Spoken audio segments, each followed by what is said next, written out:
Okay, next we have example 11. Diagram shows a prism. Cross-section area is a right angle triangle. Okay, so this cross-section area that the question is referring to is this right angle triangle BCF.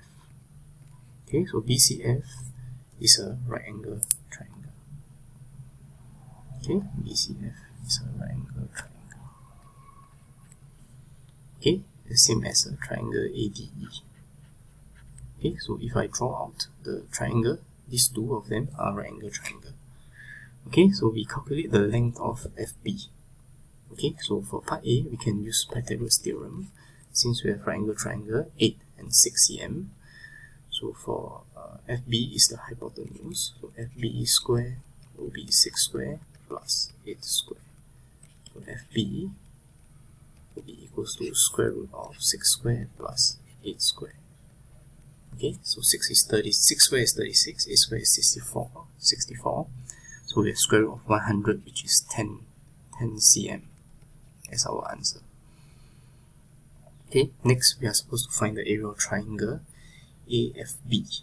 Okay, so AFB, if you refer to our diagram, okay, it's being drawn out here. Okay, in 3D, so this triangle AFB. Okay, what do we know? We also know that angle ABF, okay, here is also a right angle. Okay, so we know that BF is 10 and this is right angle, so we can find the area of AFB using half times base times height. Okay, so for part B, okay, area of triangle AFB equals to half times 24 times height 10. So we get 12 times 10, 210 cm square. Okay, so next we're supposed to find angle FAE. Okay, FAE is here. Alright, so in order to find FAE,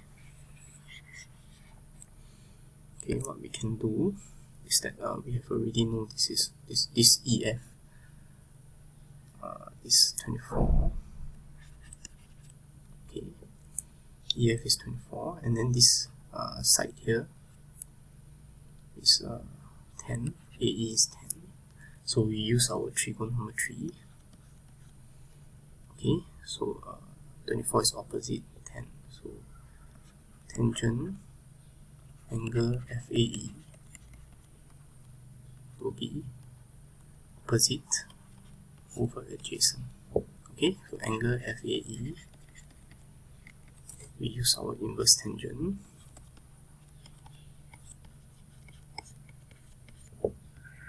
Alright, so on our calculator, we do inverse tangent of 2.4 to get 67.38013. Okay, so in terms of 1 decimal place in degrees, 67.4 degrees to 1 decimal place. So this is our answer to part C. Okay, so this question is not that difficult. You don't really need to use your further trigo equations. Okay, because they mentioned the cross-section area is this right angle triangle. Alright, so since this cross-section is fixed throughout the whole prism, we can tell that this plane ABFE, this surface here, is a rectangle. Alright? Okay, next. Example 12. Alright, in example 12, we have PQRS, 4 marker on horizontal ground, and QRS is a straight line. Alright, so this QRS is a straight line. So given that this is 78 degrees and 7.2 meters, 9.5 meters, okay, and 6.4 meters. 6.4 meters is a QR only. Okay, this section here, Q to R, and we calculate. Alright, so we can ignore TR first for part A until part B, then you see there's description of T. So for part A, we calculate angle PRS PRS. Alright, PRS, which is the angle here. Okay, we can make use of our sine rule. Okay, because this triangle is not a right angle triangle. Okay, this triangle PRS. So we make use of sine rule since we have 78 and 95 opposite, and 7.2 is opposite of this angle that we have to find. So we form our sine rule. 9.5 over sine 78 degrees equals to 7.2 over sine angle PRS. Okay, so we multiply the values across. PRS will be equals to 7.2 divided by 9.5 over sine of 78 degrees.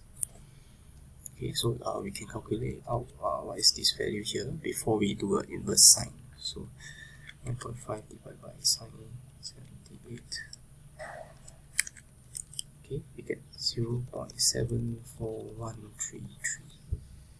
Okay, so angle PRS inverse sine of 0.74133. Of course, I use the full value here in my calculator for my inverse sine. So what I will get is 47.84508. So round off 47.8 degrees. Okay, to one decimal place. Okay, so at this point, you may also want to save this angle in your calculator in case you need it later. You may need it later. Alright, so next part, find the area of triangle PQR. Okay, triangle PQR. So in this case, this triangle PQR is not a right angle triangle. So what we can do here, okay, we try to use half AB sine C. We know this side 6.4, we know this side 9.5. So we can find the angle PRQ. Okay, since in part 1 we already found what is PRS. So we can find this angle PRQ. Then we use half AB sine C.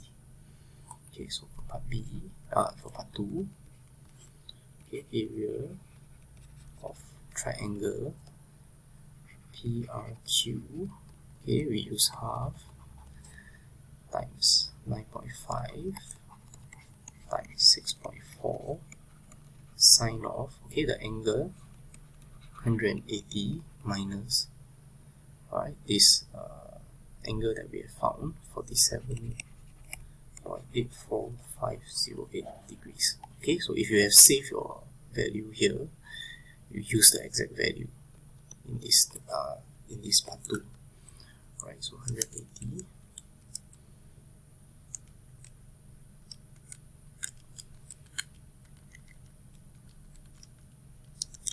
okay, on my calculator I get 22.53652. So rounding off to 3 significant figures, 22.5 meters square.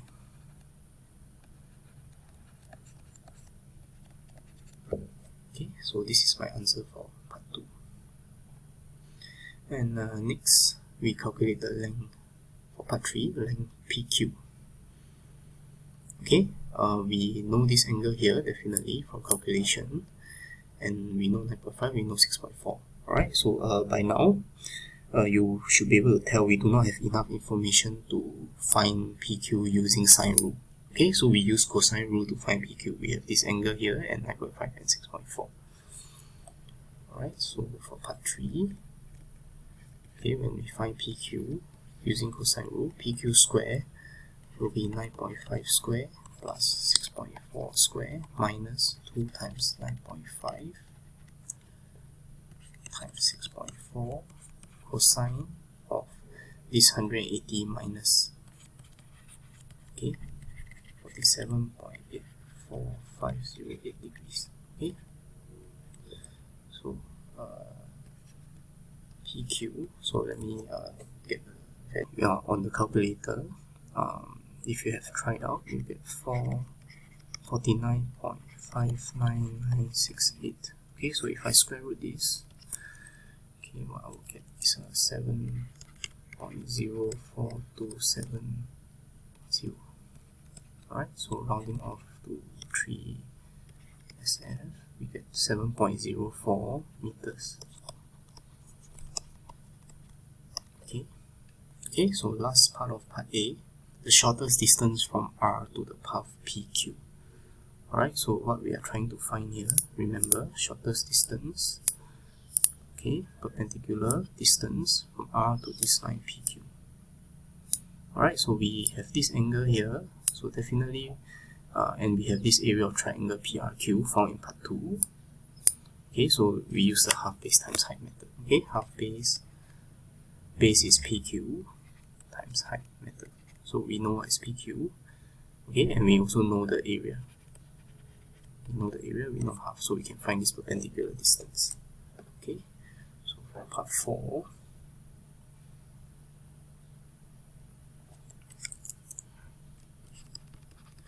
okay, area equals to half times PQ times this perpendicular distance, which is height h.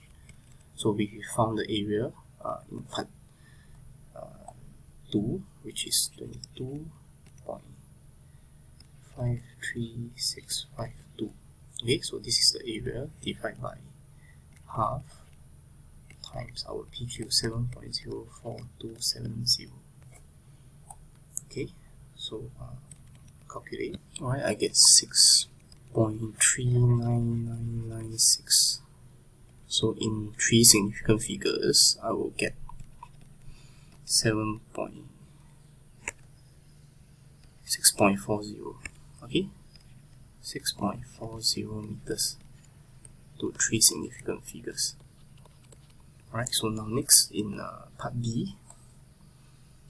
Okay, this answer to part 4 will be useful in part B. Okay, so we may want to save it in our calculator. So next, okay, in part B, we are told that RT is a vertical flagpole, okay, such that RT is 8.4. So vertical means a right angle to the plane, okay, normal to the plane of this triangle. So calculate the greatest angle of elevation T as seen from the path PQ. Okay, so remember earlier in this worksheet, 7.1, the nearer you are to this flagpole, okay, the greater the angle of elevation. So the greatest angle of elevation will occur, okay, at the point along this line, because this guy, imagine a guy walking along this line. Greatest angle of elevation will occur at the point at shortest distance to the flagpole, which is what we have found in part 4 here. So this is the shortest distance. Okay, so to calculate the angle of elevation, we have already know the shortest distance. We know this flagpole. We can draw out in right angle triangle. TR is the flagpole. Okay, so this is a shortest distance. Okay, imagine I transfer this over here. This is our shortest distance. So we find the angle. Okay, you can see that it's a tangent to 8.4, and we have known this in part 4 previously. So tangent of this angle here. Okay, so okay, let me just do it here. Part B.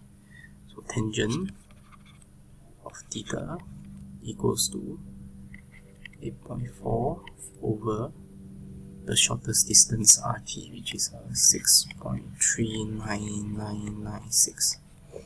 Okay, so to get our angle of elevation, we do inverse tangent.